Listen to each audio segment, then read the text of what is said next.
Lectio Divina. Lectio Divina.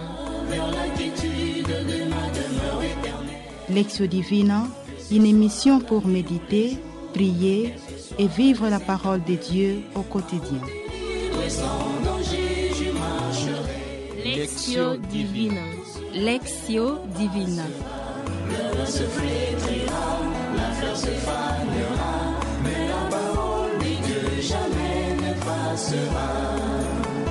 Je me réconforte dans la parole de Dieu l'Éternel. Ne crains rien, je suis ton Dieu.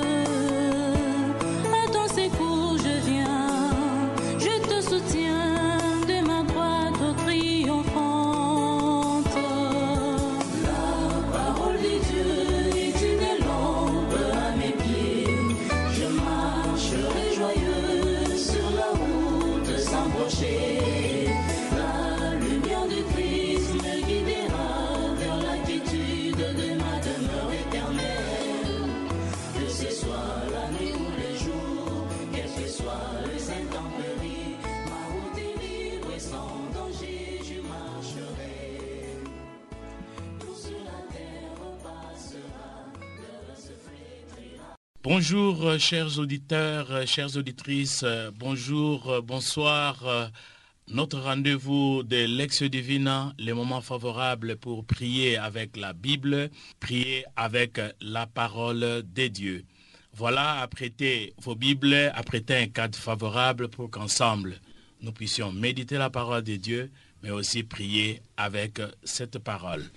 Pour aujourd'hui, nous allons méditer l'évangile de Jésus-Christ selon saint Marc au premier chapitre de 21e au 28e verset.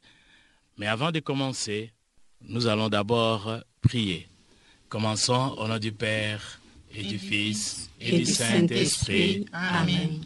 Libikilianga Yesu nakolanda ye bipai biso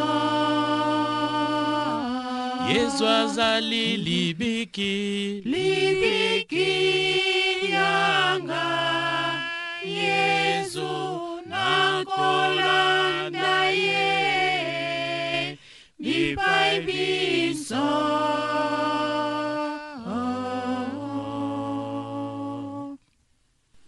Venez, crions de joie pour le Seigneur.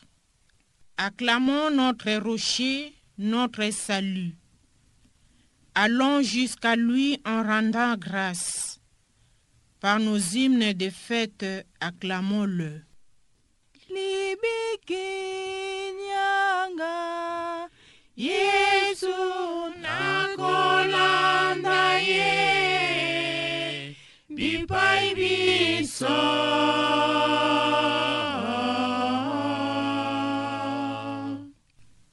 Entrez, inclinez-vous, prosternez-vous.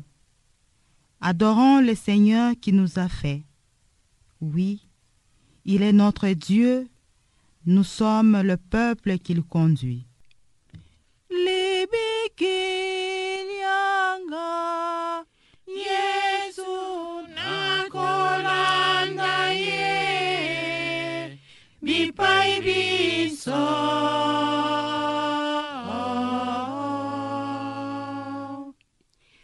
Aujourd'hui, écouterez-vous sa parole. Ne fermez pas votre cœur comme au désert, où vos pères m'ont tenté et provoqué, et pourtant ils avaient vu mon exploit. Libikilianga Yesu nakolanda ye bipai biso. Yesu azali libiki Libikilianga Yesu nakolanda ye bipai biso.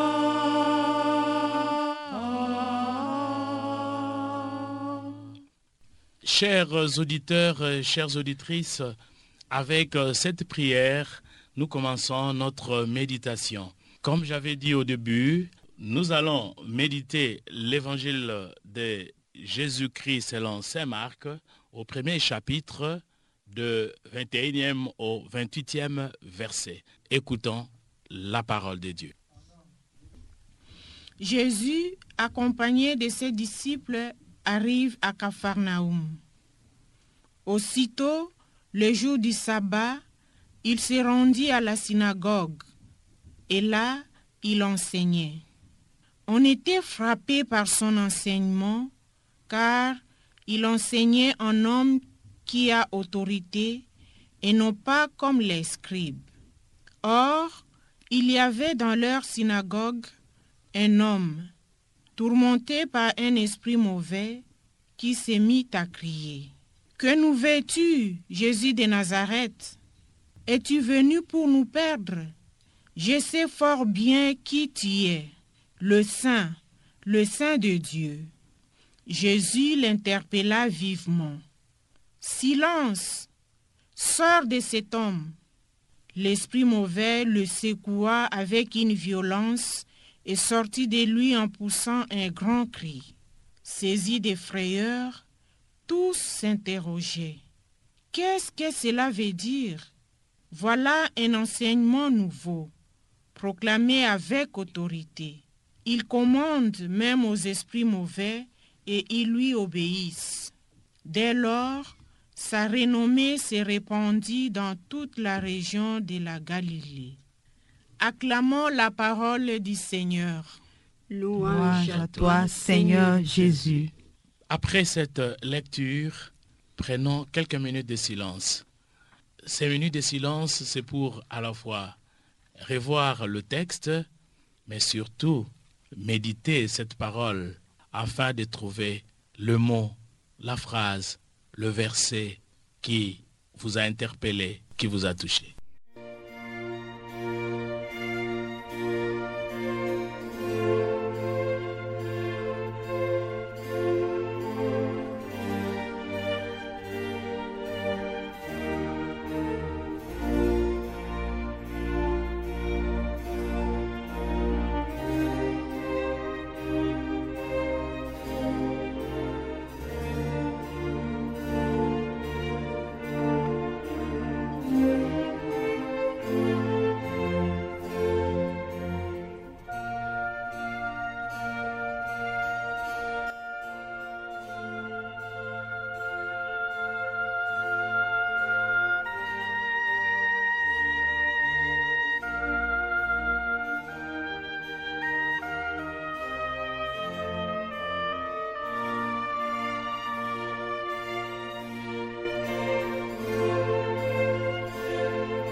À présent, nous pouvons passer au partage.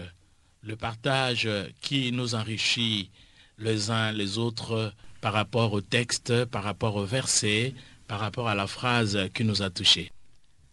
Je suis frappé par le verset 22 de ce texte. On était frappé par son enseignement, car il enseignait un homme qui a autorité et non pas comme le scribe. Merci, ma sœur. À travers l'évangile de saint Marc, j'ai été touché par le verset 22. On était frappé par son enseignement, car il enseignait un homme qui a autorité. Merci. Moi, ce qui m'a touché, c'est la deuxième partie du verset 21. Aussitôt, le jour du sabbat, il se rendit à la synagogue et là, il enseignait. Vous êtes tous autour de 21, 22. Merci, c'est bien. Et nous poursuivons notre méditation, chers auditeurs, chères auditrices, dans l'évangile de Jésus-Christ selon saint Marc, chapitre 1, verset 21 jusqu'à 28. Nous allons passer à la deuxième étape pour la seconde lecture. Et cette lecture sera suivie d'un moment de méditation et ensuite d'un moment de partage. Écoutons pour la deuxième fois la lecture de notre texte de méditation. Évangile de Jésus-Christ selon saint Marc. Jésus, accompagné de ses disciples, arrive à Capharnaüm. Aussitôt, les jours du sabbat, il se rendit à la synagogue et là, il enseignait. On était frappé par son enseignement, car il enseignait un homme qui a autorité et non pas comme le scribe. Or, il y avait dans leur synagogue un homme tourmenté par un esprit mauvais qui se mit à crier. « Que nous veux-tu, Jésus de Nazareth? Es-tu venu pour nous perdre? Je sais fort bien qui tu es, le Saint de Dieu. » Jésus interpella vivement. « Silence, sors de cet homme. » L'esprit mauvais le secoua avec violence et sortit de lui en poussant un grand cri. Saisis de frayeur, tous s'interrogeaient. Qu'est-ce que cela veut dire? Voilà un enseignement nouveau, proclamé avec autorité. Il commande même aux esprits mauvais et ils lui obéissent. Dès lors, sa renommée s'est répandue dans toute la région de la Galilée.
Bien, chers auditeurs, chères auditrices, nous continuons notre Lectio Divina. Cette fois-ci, à la seconde étape, nous allons partager pas seulement le texte, mais la parole du Seigneur. La parole qui nous a touchés, la parole qui nous a interpellés. Qu'est-ce que le Seigneur veut nous enseigner au travers de ce texte? Écoutons le partage.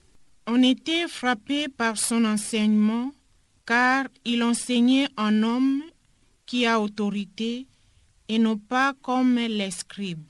Cette parole me fait méditer sur l'autorité de Jésus fondée sur la vérité de sa personne.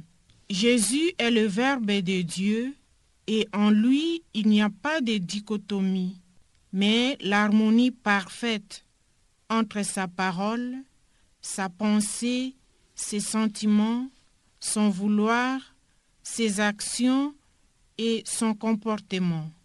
Il vit ce qu'il enseigne et il enseigne ce qu'il vit. Son comportement est l'incarnation de son enseignement. Je me sens invité par Jésus à avoir davantage une vie chrétienne et religieuse authentique qui témoigne de l'harmonie entre mes paroles, ma pensée, mon vouloir, mes sentiments et mon comportement. Merci ma sœur, nous poursuivons notre partage. On était frappé par son enseignement, car il enseignait un homme qui a autorité. La puissance de la parole de Jésus vient de ce qu'il est. Il incarne ce qu'il enseigne, il est lui-même l'exemple de ce qu'il dit et de ce qu'il fait. Dans sa vie, il n'y a pas d'incohérence. Il est vérité, une vérité adéquate.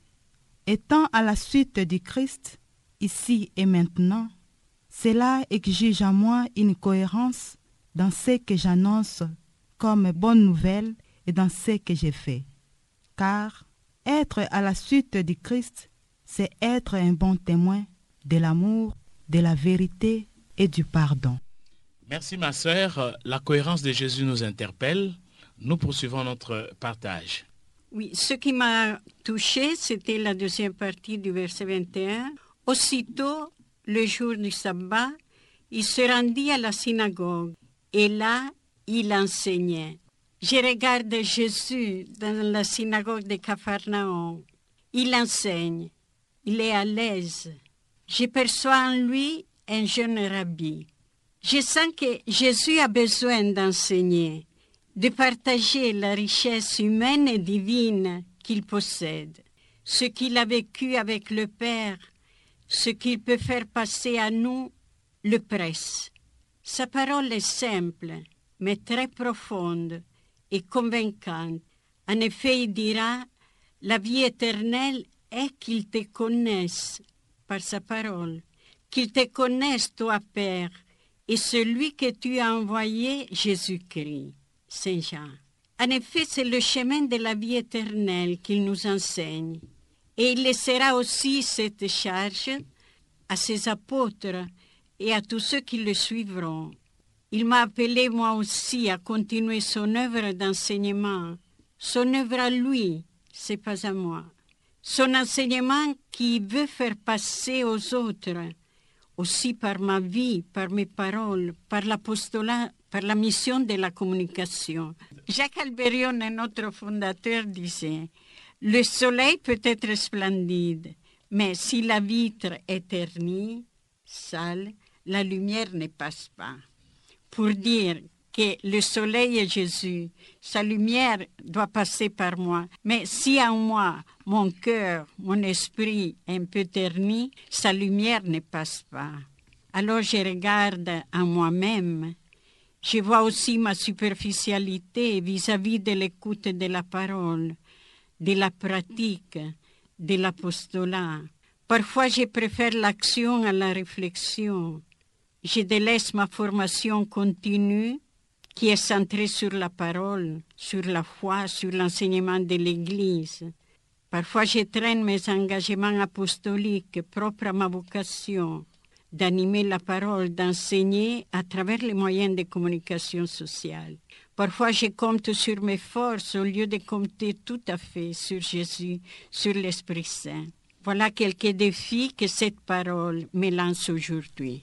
Merci ma sœur. Écoutons la troisième lecture de notre texte de méditation. Jésus, accompagné de ses disciples, arrive à Capharnaüm. Aussitôt, le jour du sabbat, il se rendit à la synagogue et là, il enseignait. On était frappé par son enseignement, car il enseignait un homme qui a autorité et non pas comme les scribes. Or, il y avait dans leur synagogue un homme tourmenté par un esprit mauvais qui se mit à crier. « Que nous veux-tu, Jésus de Nazareth? Es-tu venu pour nous perdre? Je sais fort bien qui tu es, le Saint de Dieu. » Jésus l'interpella vivement. « Silence, sors de cet homme. » L'esprit mauvais le secoua avec violence et sortit de lui en poussant un grand cri. Saisis de frayeur, tous s'interrogeaient. Qu'est-ce que cela veut dire? Voilà un enseignement nouveau, proclamé avec autorité. Il commande même aux esprits mauvais et ils lui obéissent. Dès lors, sa renommée se répandit dans toute la région de la Galilée. Gardons un moment de silence pour méditer cette parole.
Il est temps maintenant de répondre à notre Seigneur qui vient de nous parler au travers de sa parole. Pour votre rappel, la méditation d'aujourd'hui est tirée de l'évangile de Jésus selon saint Marc, chapitre 1, versets 21 à 28. À présent, nous allons partager cette parole, mais cette fois-ci, nous allons la partager sous forme de la prière. La prière qui est un moyen de répondre à Dieu, de communiquer à Dieu, de dialoguer avec notre Seigneur. Prions. On était frappé par son enseignement, car il enseignait un homme qui a autorité et non pas comme les scribes. Seigneur Jésus, tu enseignes un homme qui a autorité, car tu es la parole de Dieu. Comme au moment de la création, ta parole accomplit ce qui est dit. Ta parole est créatrice parce que tu es la vie. Ta parole illumine parce que tu es la vérité incarnée. Ta parole fortifie parce que tu es la voie que nous devons suivre. Jésus, Maître, toi qui es la vérité éternelle, vis dans mon intelligence pour que je pense comme toi. Toi qui es la vie éternelle, vis dans mon cœur pour que j'aime comme toi. Toi qui es la voie que nous devons suivre, vis dans ma volonté pour que je veille ce que tu veux. Accorde-moi la grâce de te laisser vivre en moi pour que je sois en harmonie avec toi, avec moi-même et avec les autres. Prions le Seigneur. Nakopesa na yo, Oh, Kristo wa bolingo, losambo, labo moi bwanga, olibanga penza, Kristo wa bolingo, yambae, bomoto bwanga. On était frappé par son enseignement, car il enseignait un homme qui a autorité.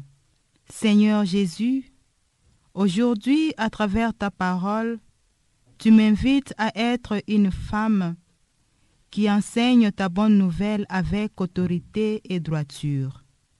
Accorde-moi la grâce afin que je puisse annoncer ta parole avec autorité pour rendre témoignage de ta vie dans ma vie concrète auprès de mes frères et sœurs. Prions le Seigneur. Nakopesa na yo, Oh, Kristo wa bolingo, losambo, labo moi bwanga, olibanga penza, Kristo wa bolingo, yambae, bomoto bwanga. Aussitôt, le jour du sabbat, il se rendit à la synagogue, et là, il enseignait. Je te bénis, Père, tu révèles ton mystère au tout petit. Oui, merci, Père. Merci, Jésus, pour la lumière de ta parole. Tu viens de me montrer pas seulement les manquements, mais tu guéris aussi ma superficialité, ma paresse, mon ignorance, mon orgueil. Et encore, tu fais resplendir aux yeux de mon cœur la beauté et la splendeur de ta parole. Tu fais resplendir ton enseignement. Je te prie, Jésus, aussi aujourd'hui, pour tous les enseignants, que ta parole brille, éclaire, fortifie et console leur cœur. Que ta parole qui est enseignée par tes apôtres encore aujourd'hui partout dans le monde, libère moi-même et l'humanité de l'égoïsme, de la paresse dans les choses de l'esprit, de l'orgueil dans les choses que nous faisons sans laisser la place à l'Esprit Saint, et nous aide à marcher sur la voie de l'enseignement qu'aujourd'hui, toi Jésus, tu viens de nous donner. Merci Jésus. Nakopesa na yo, Oh, Kristo wa bolingo, bolingo, losambo, labo moi ibwanga olibanga penza Kristo wa bolingo yambae bomoto bwanga. Chers auditeurs, chères auditrices, un texte merveilleux que nous venons de méditer aujourd'hui, l'évangile de Saint Marc qui nous présente un Seigneur puissant, un Jésus puissant, puissant en parole et en acte, mais aussi un Jésus libérateur. Cette parole nous rassure, cette parole nous renforce notre confiance vis-à-vis de notre Seigneur, parce que c'est un Seigneur en vous, c'est l'espérance de la gloire, et ce Seigneur en vous, c'est la victoire, et ce Seigneur en vous, c'est l'établissement effectif de son royaume. Parce que sa présence fait trembler les esprits négatifs, et sa présence nous rend libres pour que nous soyons à mesure d'ouvrir le main vers le Père et de l'appeler Abba. Rendons grâce au Seigneur pour ces textes d'aujourd'hui et ensemble disons merci Seigneur. Merci Seigneur. Chers auditeurs, chères auditrices, nous clôturons avec joie notre méditation d'aujourd'hui, notre Lectio Divina. L'équipe qui a conduit la méditation d'aujourd'hui est composée de la sœur Jackie Ondey, fille de Saint Paul. Sœur Augustine Madonna, fille de Saint Paul. Sœur Franca Perona, fille de Saint Paul. Et enfin, Papa Paulin Zabou Ditancel, animateur biblique, Centre Liloba, Notre-Dame d'Afrique. Dans la joie, nous voulons aussi encourager et remercier notre équipe technique, l'équipe fidèle à la méditation Lectio Divina. L'équipe est composée de Olivier Diessy à la technique et de notre sœur Rita, fille de Saint Paul. Ensemble, célébrons le Seigneur et continuons dans l'esprit de la méditation de l'évangile d'aujourd'hui. À nous revoir le samedi prochain et au revoir. La parole de Dieu est une lampe à mes pieds. Je marcherai joyeux sur la route sans broncher. Lectio Divina. Lectio Divina. Vers la quiétude de ma demeure éternelle. Lectio Divina, une émission pour méditer, prier et vivre la parole de Dieu au quotidien. Sans danger, je marcherai. Lectio Divina. Lectio Divina. Le vent se flétrira, la fleur se fanera, mais la parole de Dieu jamais ne passera.